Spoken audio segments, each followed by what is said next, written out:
Yep. Hey, welcome in, everybody. Is it already recording? Yeah, it's This is the day. Listen, no, I'm just kidding. Now, remember when you used to wake me up in the mornings and you would open the curtains and you'd be like, "Rise and shine." I do, like in my terrible singing voice. And I'd give get- God the glory. I'd get Can't pretty do it. mad. I wasn't a morning person. But see, that was so much better than my dad because he used to come in and just flip on the light and say, "Get up." It was awful. Yeah. At least I sang to you. I don't have to wake my kids up. True. Your kids get up I really early. wish I had to wake my kids up. I know. I wish I could be like, "Good morning, sweetheart. Mommy's well rested. It's time for you to wake up." No, they're screaming in your face. No, they don't. They're not screaming, No. but they're just definitely up. awake. Yes, they're Energetic. awake. This is my mom, Hi. Belinda. For those of you that don't know or couldn't tell already, yes, this Yeah, we is get my that. mother. Wow. Yeah, she's here for a few weeks with my dad, and I'm overdue. So we're just waiting for this baby to come out, and they're here to help and to just hang out with the other kids and just be grandparents. I'm hoping that I'll just go into labor as soon as we're done filming this. Or even in the middle of it would be so much fun Honestly, just to catch this. I'm down. Yeah. Yeah. But I'm thinking right now, as you said, that she might be your sleeper. She's not wanting to leave her little environment. Do you think that everyone has a sleeper? You were our sleeper. So I was the only You were a one? sleeper. Yeah. No, I feel like a lot of them like to sleep. No. No. No. Okay. Just not, maybe as teenagers they liked it, but not as little kids. So Yeah, maybe our life's just too exciting for them to that's want to sleep. it. That's it. What are mom and dad doing We're today? moving back to Missouri, and then they won't want to wake up. No, I'm just kidding. I'm in a bad dream. I'm just kidding. Why is it raining and snowing And lightning and thundering. and tornadoes? Remember their first thunderstorm? Oh my Sorry, goodness. guys. But Yeah. they hadn't experienced a thunderstorm because they'd lived in Portland. And I think they thought the world was ending. And then the electricity went out, which made it They even were worse. screaming. Yeah, Portland has really mild weather, very mild. So Yeah, so Missouri to go got to 'em. Missouri and to be left with me and Papa, me and Brennan went on a date, and the trees were bending over, and I call my mom like, "Mom," and she's like, "Yeah, there's a tornado going through right by us," and I'm like, "This is my worst nightmare." Yeah. We But played yeah, charades. it scared the kids It's a bit. fine. But they survived. Yeah. Anyways, So, so yeah. today we're gonna talk about we're just gonna share what we've been learning in Luke, honestly. So if you have anything that you wanna start, Yeah. So actually, I don't remember what got me started, but I said to Indy, it's like, we need to talk about Peter's net. Like I kept thinking about his net and what this represented. And we started talking about, it's like, oh, this has got to be a podcast. So you're going to get just the raw and uncut version of this, what Peter's net is about. So I'm ready for it. yeah. Do you want me to just read this? Yeah. So we're in Luke chapter 5, verses 1 through 11. Okay. Now it came about that while the multitude were pressing around him and listening to the word of God, he was standing by the lake of Gennesaret. Some of the other translations might say Sea of Galilee. And he saw two boats lying at the edge of the lake, but the fishermen had gotten out of there and were washing their nets. And he got into one of the boats, which was Simon's, and asked him to put out a little way from the land. And he sat down and began teaching the multitudes by the boat. And when he had finished speaking, he said to Simon, "Put out into the deep water and let your nets in for a catch. Let down your nets for a catch." And Simon answered and said, "Master, we worked hard all night and caught nothing. But at your bidding, I will let down the nets." And when they had done this, they enclosed a great quantity of fish, and their nets began to break. And they signaled to their partners in the other boat for them to come and help them. And they came, and they filled both of the boats, and they began to sink. But when Simon Peter saw that, he fell down at Jesus' feet, saying, "Depart from me, for I am a sinful man, O Lord." For amazement had seized him and all his companions because of the catch of fish which they had taken. And so also James and John, the sons of Zebedee, who were partners with Simon, And Jesus said to Simon, "Do not fear. From now on, you will be catching men." And when they had brought their boats to land, they left everything and followed him. Dang. Yeah, Dang. so much there. But I kind of want to focus on the net. Okay. And like what this represented. I'm going to grab my notebook here real quick. So the first thing I was Yeah. thinking about is like, what was Peter's net? What was Peter's net to him? What did it mean? Well, that was his means of stability, right? Mm-hmm. That was like how he provided for his family. That was like what he did. Mm-hmm. His net was his tool. Yeah. Yeah. It was, provision. That was one of the words I was thinking of. It was what he did, what he physically did, and what God created him to do. He created him to be a fisherman, and he was doing that in the physical realm. And we'll get to that Yeah, and later. he's like, he didn't one of them say like from the beginning, he's like, oh, we've been doing this like all night, like Yeah. So it's like they're like, oh no, we know what we're doing. This is what we do. It's our job. Yeah. It would be like But somebody. okay, we'll try that. Someone coming along like, and you're like so established in your career, and then being like, just try this, and you're like, your pride's like, I've already tried everything. You're like, just step out of the room. You don't even know what you're talking about. You're like, okay. Yeah. But then if you know it's Jesus, you're like, of course I'll trust you. Yeah, yeah. But like here, it's interesting though, because Simon calls him master. But I think, I didn't dig into that, but I don't think that's the same as Lord. I think that's different, but I'll try not to get derailed there. But No, do it. Get derailed. yeah, so he recognized him apparently here as master, but maybe not the Lord of his life. But so anyway, when Jesus told him to put out into the deep water, let down your nets for a catch, and like you said, they were like, we've been doing this all night, but okay, we'll do it. And they went Yeah. ahead and did it. And then what happened? Then they caught all the fish. And how many fish? I don't know, a lot. Like a lot of fish. Like a lot. like so much fish that their nets began to tear. Like Jesus showed up and said, "Try it my way, and I'm going to show you what can happen when you let me provide for you." When you obey me. That's good. Well, Like, yeah, let's back really, it up to that. You're right. It's like you can keep doing it your way. You might not catch some tonight. You might tomorrow. Or you can have an open heart and have obedience. Like walk into that obedience, see what happens. Yeah. So Boom. good. So good. I'm glad you said that because it did start with obedience. Yeah. Because they could have been, like I just said, step out of the room. Like, no, I'm not going to do this. I'm not going to obey you. Yeah. But I'm going to take a chance, and I'm going to give up my means of living, the way that I provide for myself. And I think that's such a key there, that it's the way that Peter and the other guys were providing for themselves, but Jesus is like, do this my way and see what happens. Yeah. So it's basically like laying down everything that you think is true, everything that you've learned as a human or in your career or in your life or as a mom or dad. You're laying that down in order to have the Lord show you his way. Yeah. Like it's different. It's something, and it takes a step into that obedience. It's not just, he could have just said, no, you'll get fish. Like, he told them to put the fish on the other side. They were still having to do something, right? They had to choose to obey him.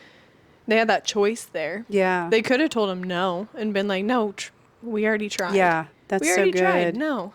Yeah. And I think oftentimes I see people that get stuck with the mindset of the net.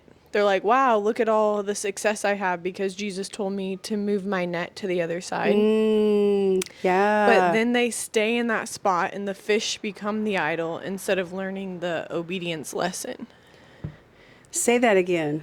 Can you say that again? That was so good. Like if you take someone out of their life, or like say someone is at their job, and they're and God called them to that job or called them to build a ministry.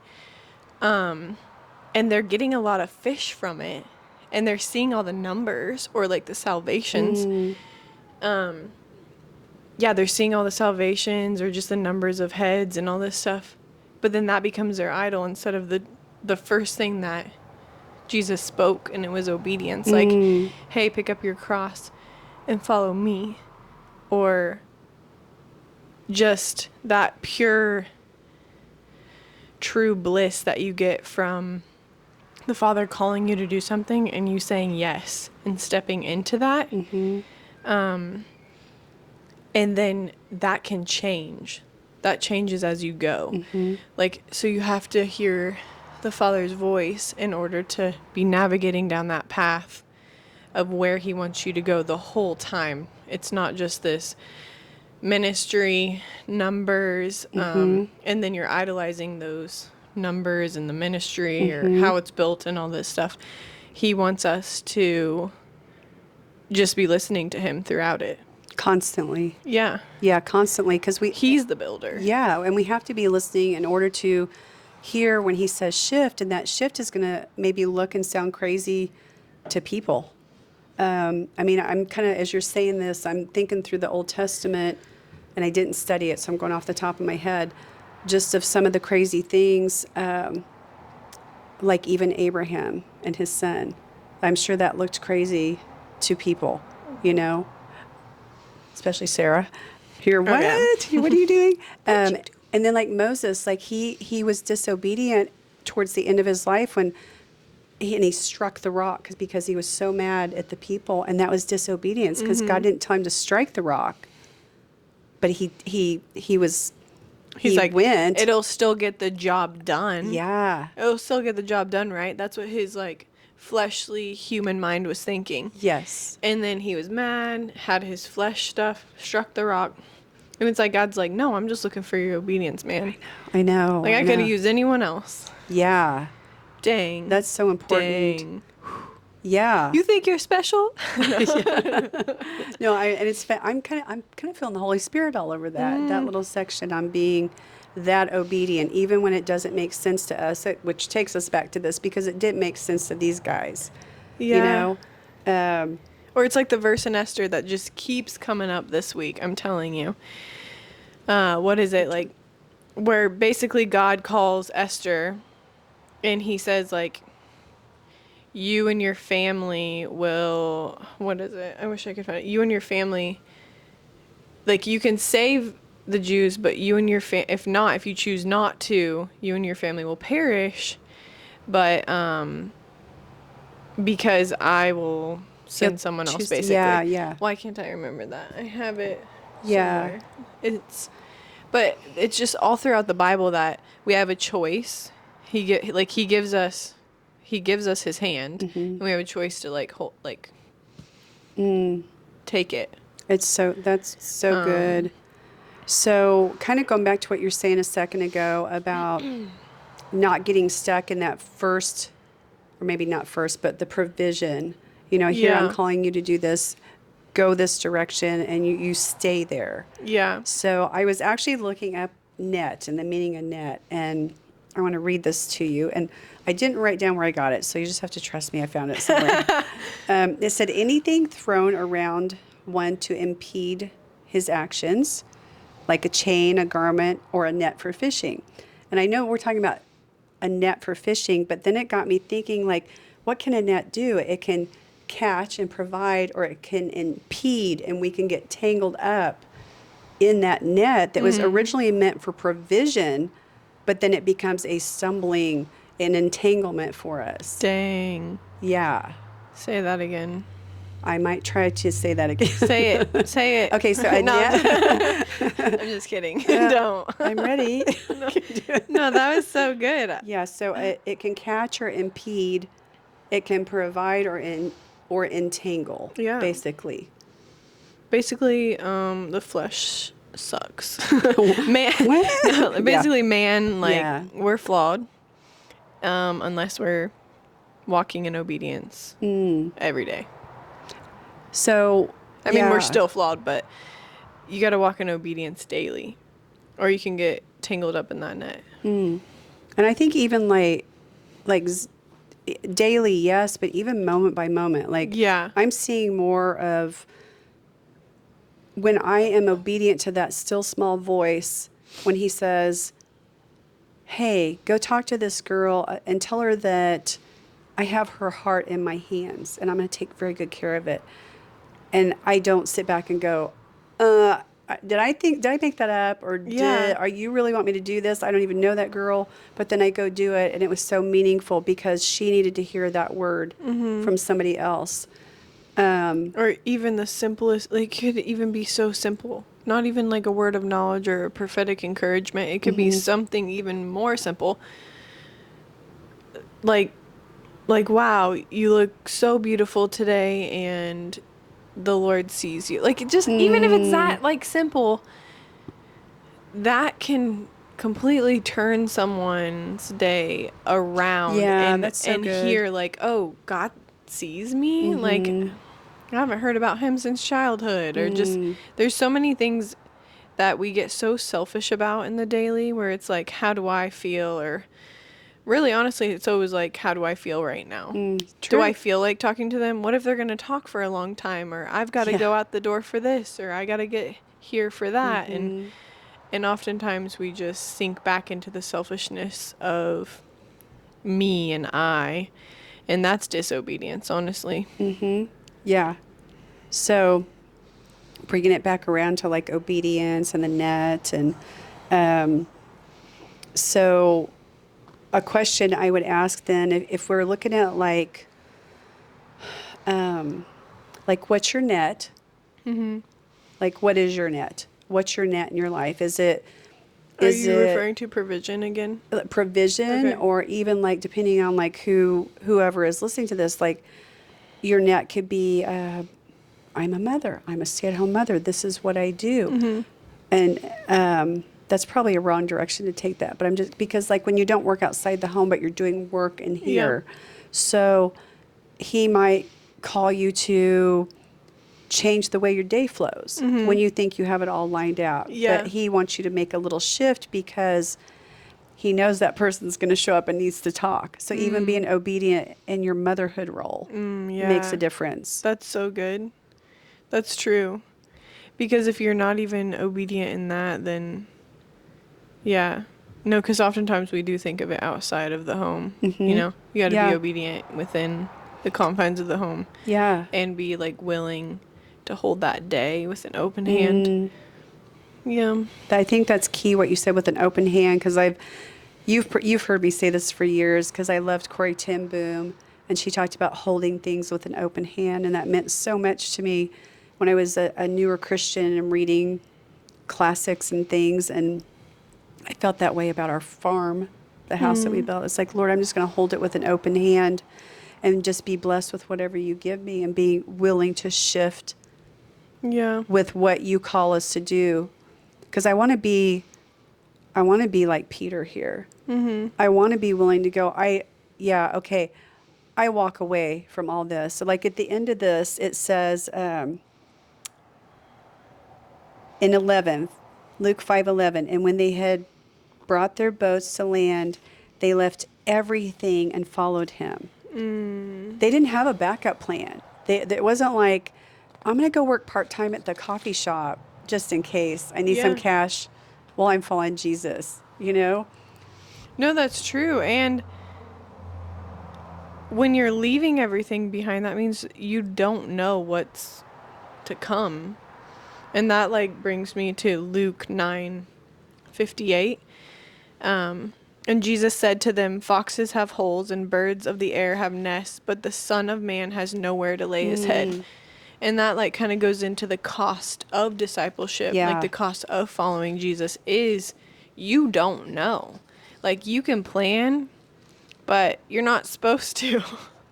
Yeah, Right? yeah, that's so good. And it's like you can plan, but you got to hold each plan with like an open hand in a different.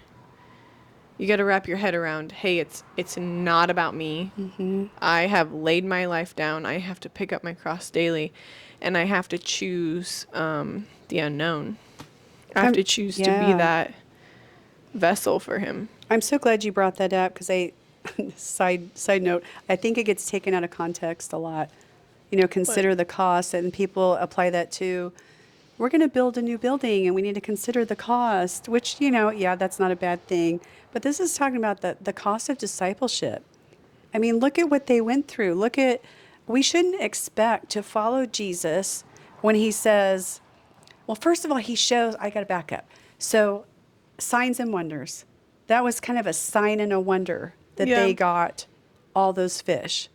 Okay? Oh, so yeah. that was kind of like, That was all right, miraculous. all right, I think we can trust you. That was crazy. We fished all night. And so then they go follow him. But then I might have just lost my train of thought. I forgot where I was going with that because I jumped around. I'm sorry. This is It why happens. This is why this is actually really funny, honestly. What? Because I knew this was gonna happen with us. You 'Cause did? You have perpetual brain like that, and I have mom brain right now. And that's why I love doing podcasts with Brennan, because I can literally lose my train of thought. And he can just go on for So- a really long time. Okay, I could probably fake it too. Dial it in. Just Dial it kidding. in. Don't fake Okay. it. I'm No, not okay. going to. So the cost of discipleship. Yeah. I actually, do you care if I just read that? I would love if you read Okay. it. Yeah. Because you brought up the counting costs. So in Luke 14, the cost of discipleship. I'm just gonna read this real quick. Or slow, whatever.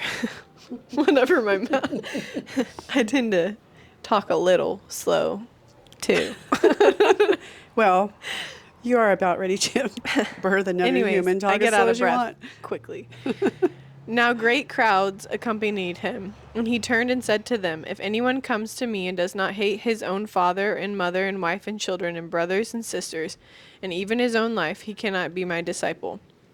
Whoever does not bear his own cross and come after me cannot be my disciple. I actually read that verse to the girls this morning, and I was like, oh, that sounds so crazy. Like, what do you think of that? And Ari was just like, oh, that just means, like, you love Jesus more than them, like, and you're willing to do it. I'm like, yeah, exactly. There you go. Like, this isn't Yeah. a hate thing. Like, you're not just, like, being a terrible person and treating them bad. It's just, what is the top priority, right? That you love Jesus more Yeah. than anything else. Like, and for It's- Day, I gave the example of imagine you have your dream home with your horses, and Mimi and Papa live next door, and you get to bake all day. And Jesus says, you're moving to love it. Alabama. And she's like, I don't want to move. And I was like, that's the cost of discipleship. man. That's what this verse is talking about. Like, That's such a good if you example. can't deny that, and it's not like out of hate, it's just how much are you willing to do. So anyways, I'll read on. So good. For which of you desiring to build a tower does not first sit down and count the costs, whether he has enough to complete it? Otherwise, when he has laid a foundation and is not able to finish, all who see it begin to mock him, saying, this man began to build and was not able to finish. Or what king going out to encounter another king in war will not sit down first and deliberate whether he is able with 10,000 to meet him who comes against him with 20,000? And if not, while the other is yet a great way off, he sends delegation and asks for terms of peace. So therefore, any one of you who does not renounce all that he has cannot be my disciple. And I highlighted that because it just so,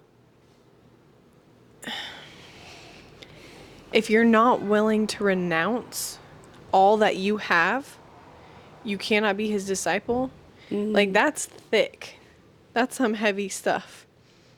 And I think the average American has a lot of stuff that they are not willing to renounce. And they think, but I'm the only one who can do this, or I'm the only one that will take care of this, or I can't do that, or they'll think poorly of me, or it's not even, you might have the mindset of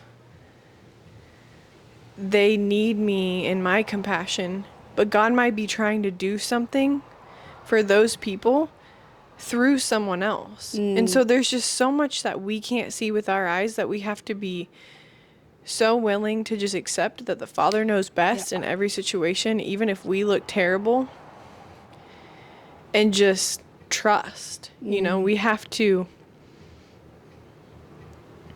you know? Yeah, I do. I do know. When you were saying that, I was just actually thinking about, well, when you said, even if we look terrible, I mean, look what Jesus did. Yeah. Like he died the most horrific death for us. It was humiliating. It was painful.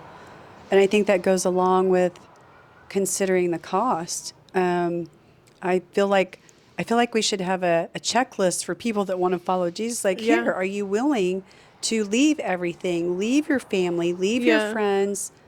He may call you to do that. He may not. But are Yeah. you willing? It's your heart posture. Yeah. Well, even the verse, picking up your cross daily. Jesus picked up his cross. He died. He like, that was a one-time thing for him. We're supposed to pick it up daily, which means it's gonna be hard. Like, if you see him walking that cross down to be crucified, like, that's hard. That means we're gonna go through all sorts of stuff, Yeah. you know? We share in his sufferings. And we get to choose do. that. We get to choose whether we work out our salvation with fear and trembling daily. Straight up in the word, it says that.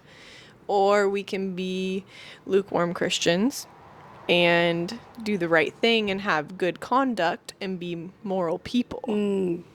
Oh, we could go down that rabbit trail too. Do it. We won't. No. Just, what? Why not? You just go down and that's what this is for. Don't leave Okay. them. Do we have a time limit? No. Oh, okay. I thought we were going to keep it short. We that's were, okay. but I mean, it's Short in the realm of eternity. If we know how to Only wrap it up, we're 24 not good at hours. wrapping things up. We'll You're just be good at- like, okay, the end. Goodbye. We Just like kidding, to not yet. write. We like to write like devotionals and stuff. We're not good with our Yes, we are. Okay, we're Switch good. that around. We're great at this. life or death is in the Okay. power of the tongue. Yeah, we've been talking a lot about that too. Yes. So it doesn't even matter if we're good or great at anything because Jesus just wants obedience. I just tied that back around. We were gonna talk about just like the cost of discipleship, but now we're like obedience. I know. Lukewarm. Oh, man. Oh my. Yeah, the lukewarm. That's why we're reading in Luke right now, so that we don't. Wait. We're not lukewarm. Just read through Luke, guys. He wasn't. You won't be lukewarm. lukewarm. I can't even talk. I was homeschooled by her, so. I kept everything as proof for years and got rid of it, so it did happen. Okay. I have witnesses. And I She's went to homeschooled. public school, so I can blame that too. A little bit both, yeah. Um, Back to where we were Yeah, on don't lukewarm. be lukewarm. Jesus hates lukewarm. Read Luke. He said, I'm going to vomit you out of my mouth. Yeah. To the church. Which church was it? I should know this. I've been in Revelation. Well, it's worse than like. It's harder for you to be lukewarm than it is for you to just be cold. Just be icy cold. You think it's Honestly- harder to be lukewarm Yeah. without making a decision? Just Yes, it coasting is the through life? hardest thing you can do. Just be a bad person. That's easier. But being lukewarm where you're like trying to hold it all together and you don't even actually feel the Lord's peace and like you're just kind of like saying words from the Okay. Bible. I see where you're going. There's nothing really changing in your heart posture and your family and you're not seeing fruit. That is so hard. Wow. And I wonder if people stay in a lukewarm, and don't get me wrong, I was in that area too Yep.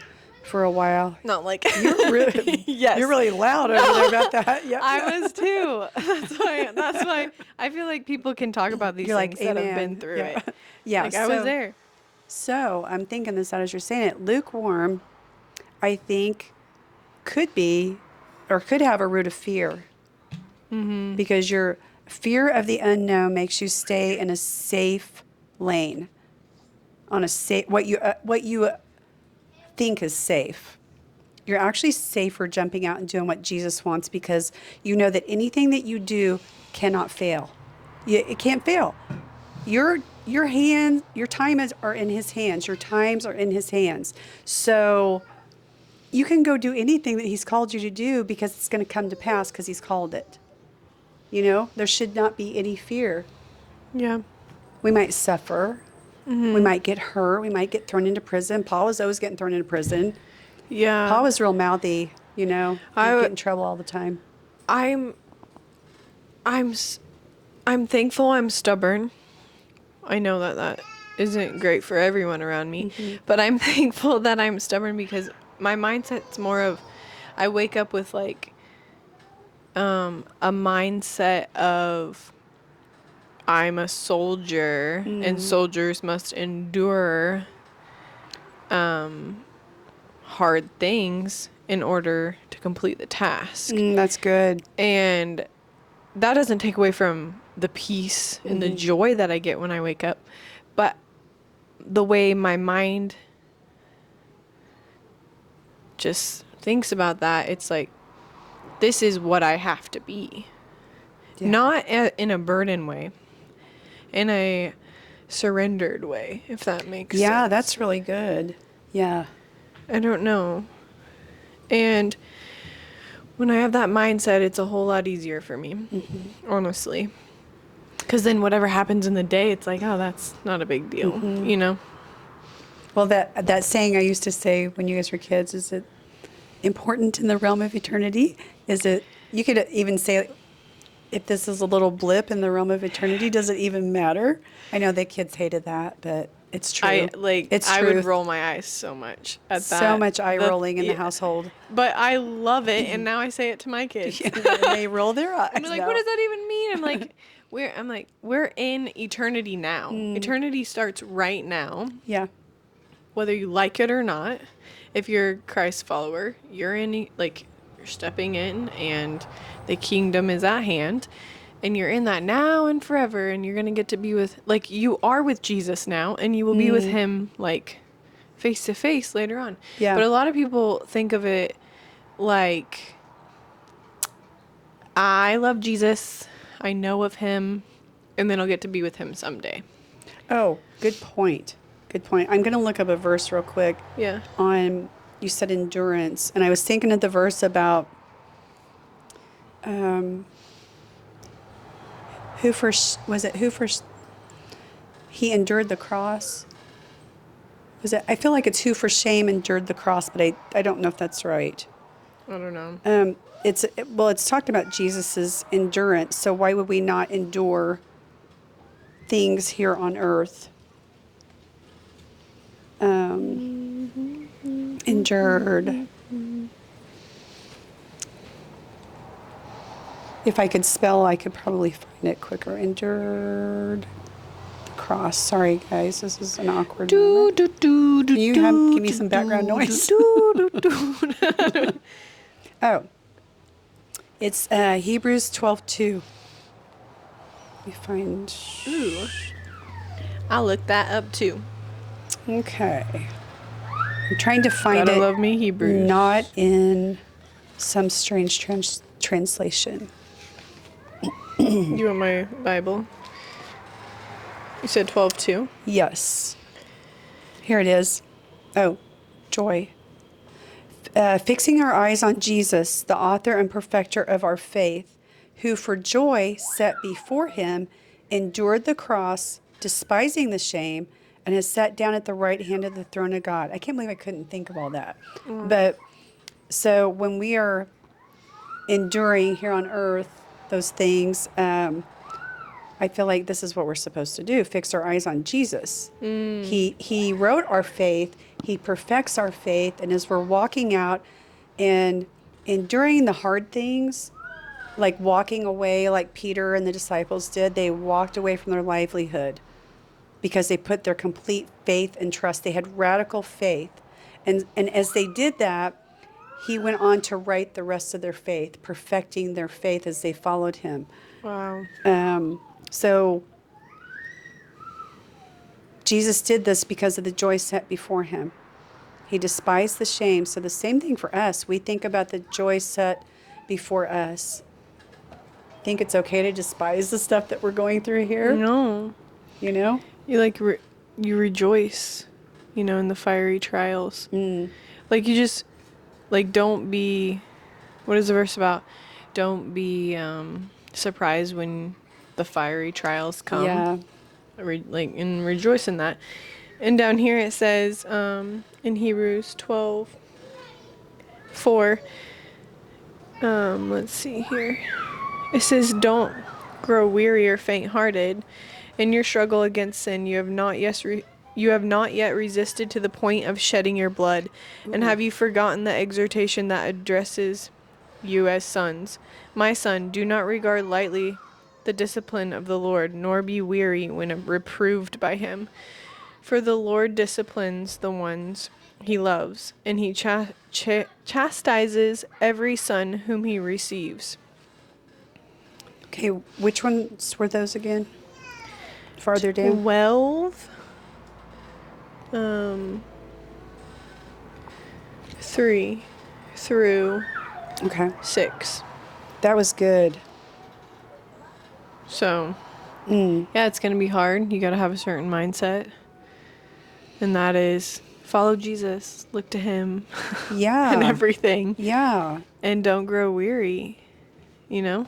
So that's part of the costs. You had mentioned at the beginning of this that our scope or whatever you called it was like the call and the cost. Yeah.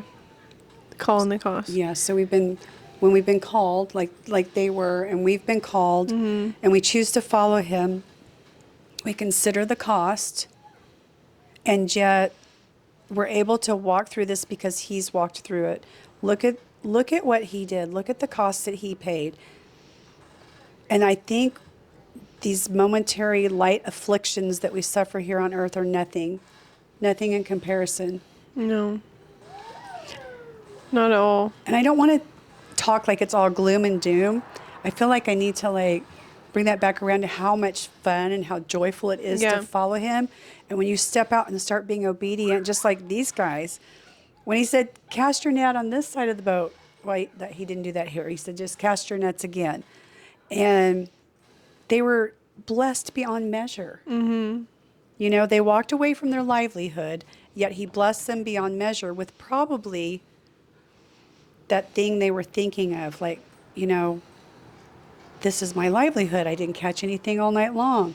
And yet he goes, do this. I'm your provider. Mm-hmm. You aren't your provider. I've gifted you. I've made you a certain way, but I'm going to have you provide for my kingdom in a spiritual sense. Yeah. You're fishing for food here. You're going to fish for people later. We're going to fill the nets so full for the kingdom. That's going to be your job. Yeah. Kingdom nets. Yeah.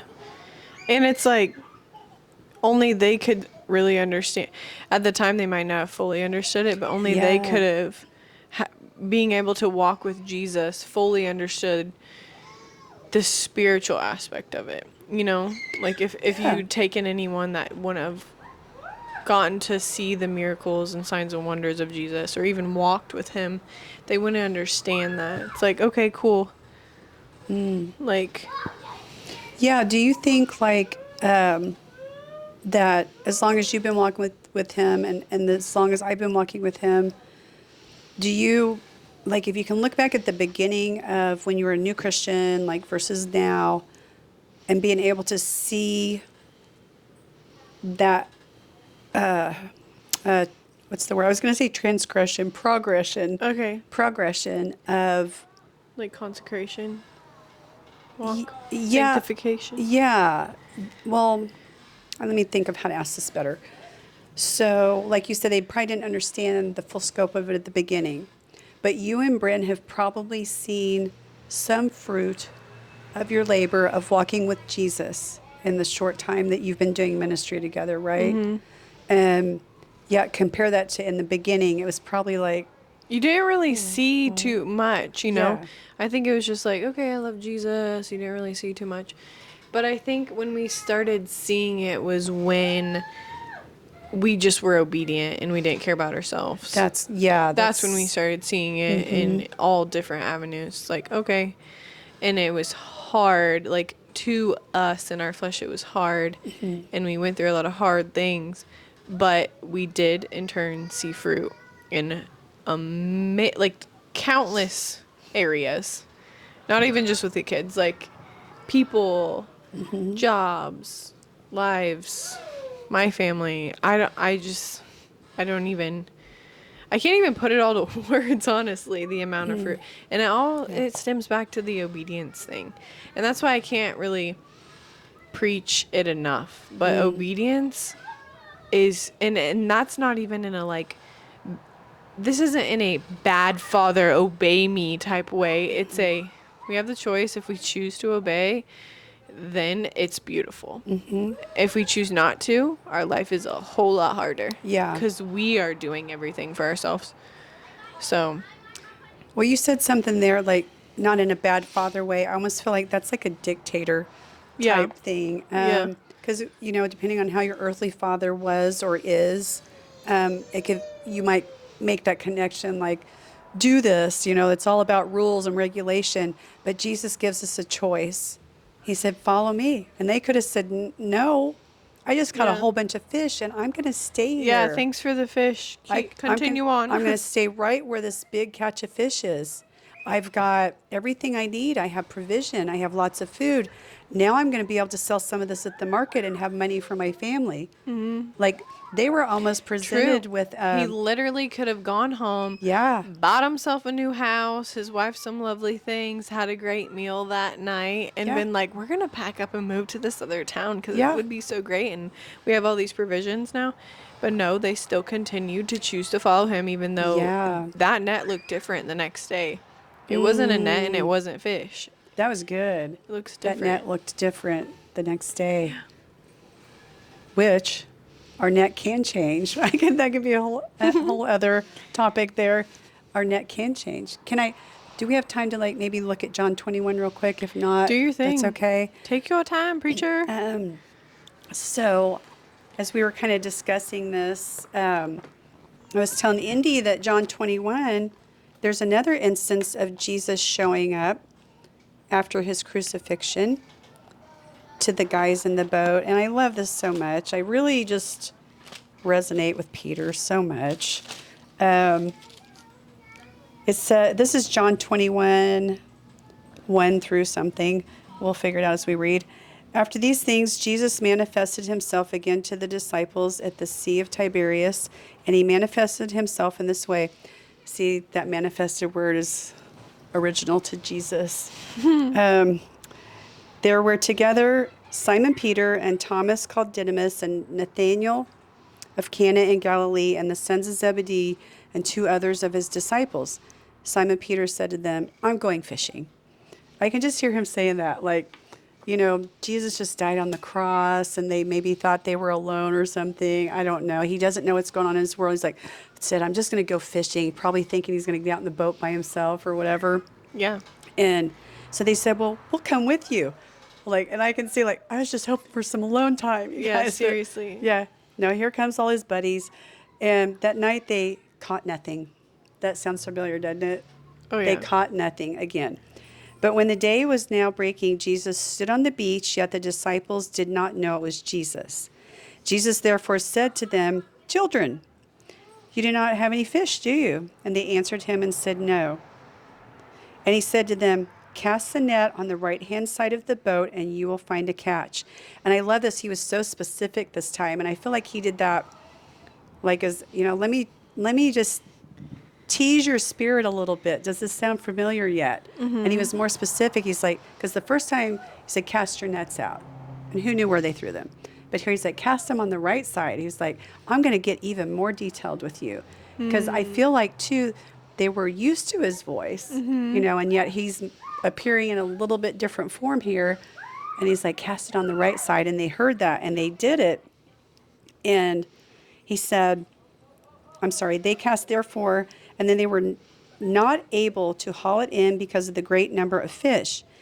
That disciple therefore whom Jesus loved, well, you know who that is. That's John. He would refer to himself as that disciple Jesus loved, said to Peter, it's the Lord. Captain Obvious.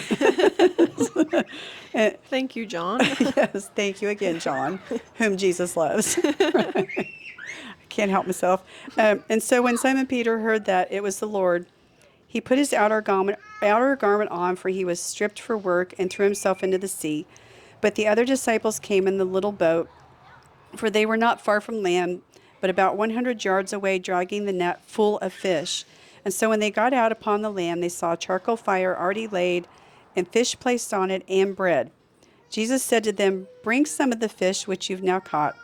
Simon Peter went up and drew the net to land full of large fish, 153. They counted them this time. I don't know who counted them. And although there were, sorry, there were so many, the net was not torn.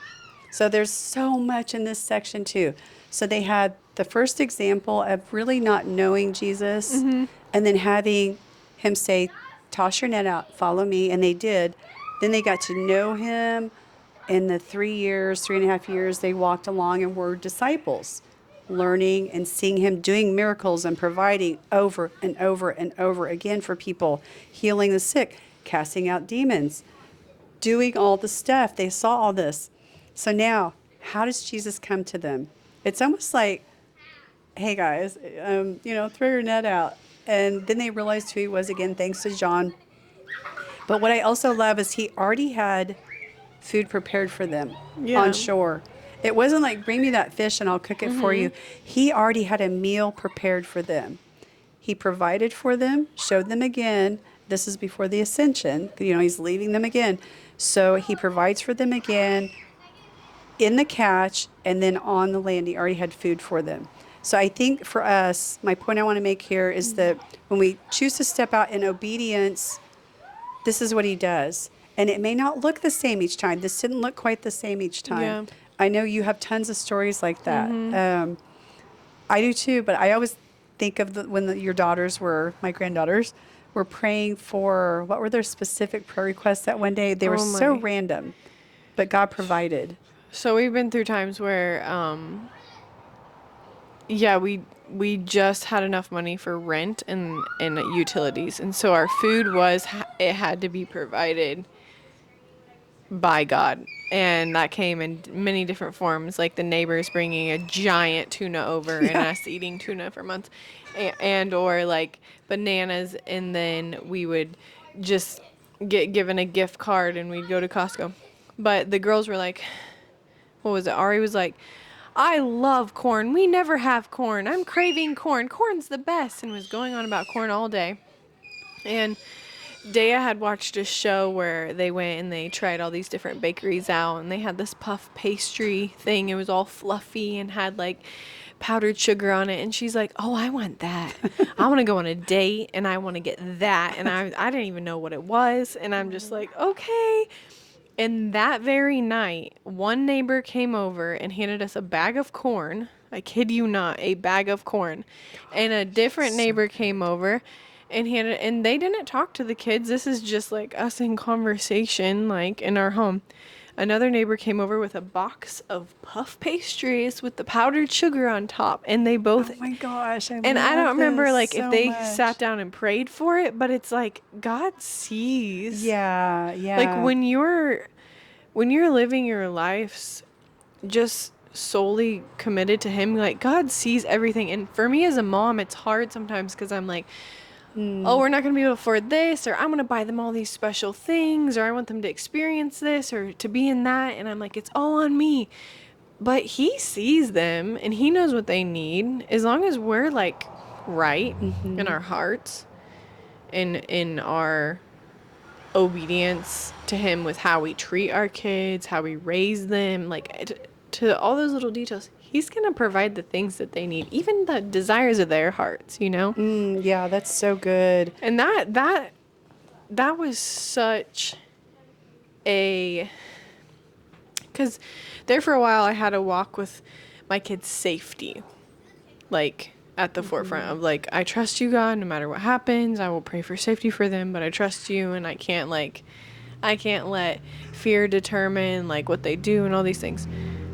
And that was one thing that I had to work through. But seeing how God will provide for them, even when we could not, the little things so that they good. loved, I'm like, you're a way better father. Like, Yeah. I can't do anything. There's nothing that I can do that is going to truly change them besides just fully living my life for Jesus. Well, and it's Like, it's not about my words. It's just about my heart towards Jesus. yeah. And I think as you're saying that, I was kind of thinking about the net again. Like, what you guys chose to do with the net. You're like, here's our net. You know, Yeah. here's our net, Lord. Just do with it what you want. And then he tells you what to do with it, and you do that, and he provides even in these miraculous ways, which I like. That's why I love that story. Whether they prayed or not, I couldn't quite remember it, but we're the same way. Like we might have these little desires. Mm-hmm. Hang on. Excuse me. This is my glass. Want some water? A little water break. No, that's really good. So sorry. No, you're fine. Yeah. Tickle. But yeah, just what we do with our nets, and that God looks at us the same way. Of course he cares about us. Of course he's going to provide for us Yep. in ways that we'd never expect. And I see it over and over again. You know, Me too. I think that's why my faith feels so strong. You know?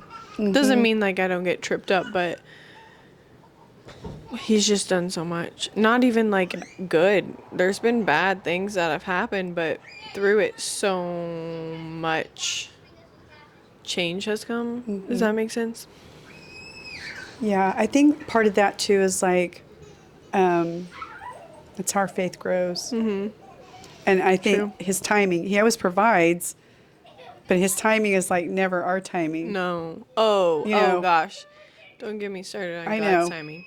Then I'll get into the whole like, you heard it and you heard him correctly. Like sometimes we'll hear God's voice and he'll tell us to do something, but it's like not the right time. He's just like preparing your heart and getting you to see like, okay, I need to deny this or I need to say no to that because eventually it'll be this.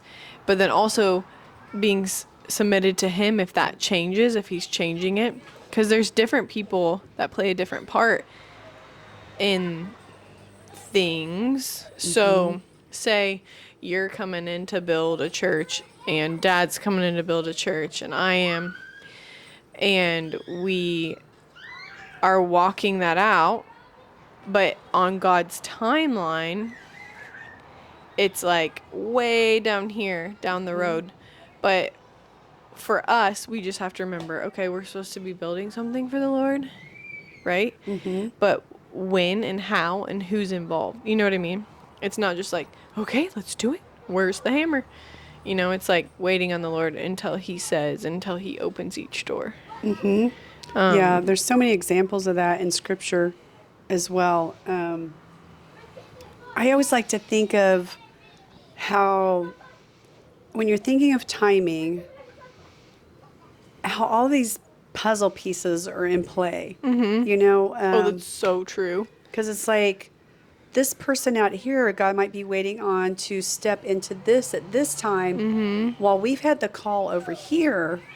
But in order for our timing to happen, this person has to step in and do this because somehow we're going to connect over here in the middle. Yeah. I mean, I don't even know. No, that's exactly what I was.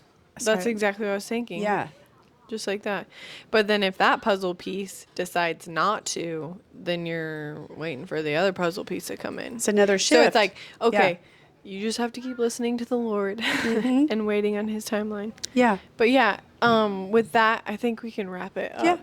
I think so. If there's any takeaways, if you have any takeaways or encouragements, that's how I like to end it. Okay. Okay. I would say just this week, try to read through Luke and maybe just ask yourself or pray and ask the Father, is there anything I need to submit? Is there anything I need to be obedient in or wait upon you for timing? Or is there anything I'm not seeing, Lord, that you have for me? Yeah, yeah. And I was thinking along those lines, I'm still on the net thing. Like, are you clinging to a net when you should be letting go so that you can cling to Jesus? Yeah. Ask him to reveal anything that you're clinging onto too tightly so that you can hold on to him closer. And like Andy said, just read through Luke, especially like the sections we were talking about, and just keep reading it. and Yeah. just ask him to show you any areas Yeah. that you need to release to him, because he is our provider. He's our protector. You want a net that he's in charge of, Yeah. that you're not in charge of. Yeah, so could you possibly be idolizing something? Could you be idolizing a means of provision? Could you be idolizing a title Yeah. that, I mean, in turn, Christ originally provided, but your season has come to pass for that? Could you be idolizing something instead of hearing the Lord's voice clearly for now? Yeah, I know we're closing up, but I just thought of another example of when Dad did Chain Breakers. So God called him to do this men's event, and like it was like fast forwarded, like maybe what, a year and a half. They were working on it and praying about it and putting it together. Event happened, God moved, and then it was over, and then the organization that it was under, that he called him to create, to the Tribe of Christ, God said, okay, step away from that. Yeah. And the guys thought he was crazy. What? You just started all this. You That's just the hardest did this. part, looking crazy and being okay with it. And God said, no, I want you over here now. And so Randy was obedient, but the guys still struggled for months with that. And, you know, nothing on the guys, but they couldn't understand why you would walk away from something that God called you to do. Well, because God called you to walk away from it. Yeah. Yeah, you have to be willing to pivot. Yeah, I like to just say shift, because when you say Shift. pivot, I've talked to Brennan about this. know. You're still stuck in one place. Like if you think basketball, you still have one foot planted. Oh and my you pivot. gosh. No, Oh, you're, I hate that I said that. No. you're going to shift. You're You going have to to move be in willing another to get out of lane. there. Run. No. Run now. Anyway, seriously. yeah, Yeah. that's it. No, that was great. Okay, bye. Goodbye now. No. You want to pray us out, or do you Yeah, want me yeah, I can. Okay. Okay, Father, thank you so much for this time, and just that you reveal truths to us constantly. I don't care how many years I've read through the Bible, you still continue to highlight things to me, just like Peter's net. I could not get it out of my mind, and then Indy and I talking about it all week. Father, I just pray that in the course of our discussion, that this touches hearts, that it may cause people to rethink what they're clinging onto, what they might need to do differently, or what they might need to let go of to fully embrace you more. And I just thank you for this time with Indy. And just what a blessing it's been. I just praise you and thank you, Lord. In Jesus' name, amen. to? Amen. Amen. Amen. Ding, ding, ding, ding. Let's go have a baby. Let's do Oh my it. goodness. Oh my gosh. Wait, look. It's like Pac-Man. Hum, hum. Wait. Go back. Peace out. I was going to do chomp chomp. Bye. Are we done?